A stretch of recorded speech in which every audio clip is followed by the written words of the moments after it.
guys, welcome back to my channel Pharma Learning with Deepika.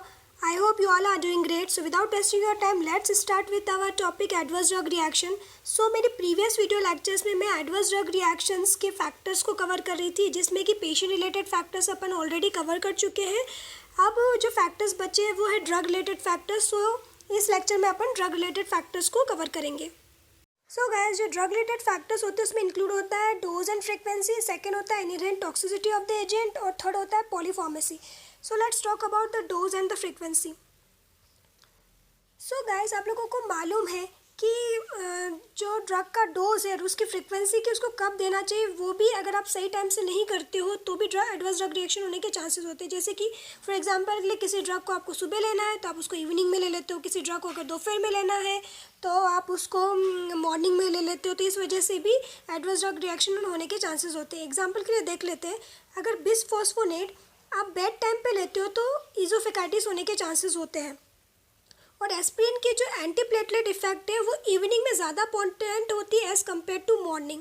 सो इस तरीके से dose और उसकी फ्रीक्वेंसी भी काफ़ी हद तक मैटर करती है एडवर्स ड्रग रिएक्शन को कॉज करने के लिए.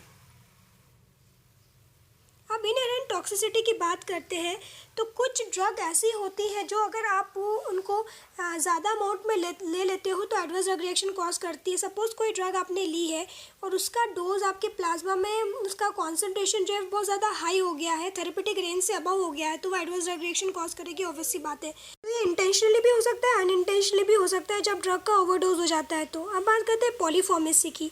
तो taking several drugs whether it can be prescribed और ओवर द काउंटर अगर आप लेते हो तो एडवर्स ड्रग रिएक्शन होने के चांसेस होते हैं. सो जैसे जैसे नंबर ऑफ ड्रग बढ़ती जाती है वैसे वैसे severity of adverse drug reaction increase होती जाती है. तो एडवर्स ड्रग रिएक्शन क्यों होती है? Due to the drug interaction, synergism effect की वजह से, डुप्लीकेशन की वजह से, एडिटिव इफेक्ट की वजह से, या आप किसी भी थेरेपी को डिसकंटिन्यू कर देते हो तो एडवर्स ड्रग रिएक्शन होने के चांसेस होते हैं. तो डिसकंटिन्यू क्यों कर देते हैं लोग बाग थेरेपी को? Due to the lack of money, या फिर वो कभी भूल जाते हैं, स्किप कर देते हैं किसी मेडिकेशन को, तो या फिर फिजियोलॉजिकल एंटागोनिज्म होने की वजह से.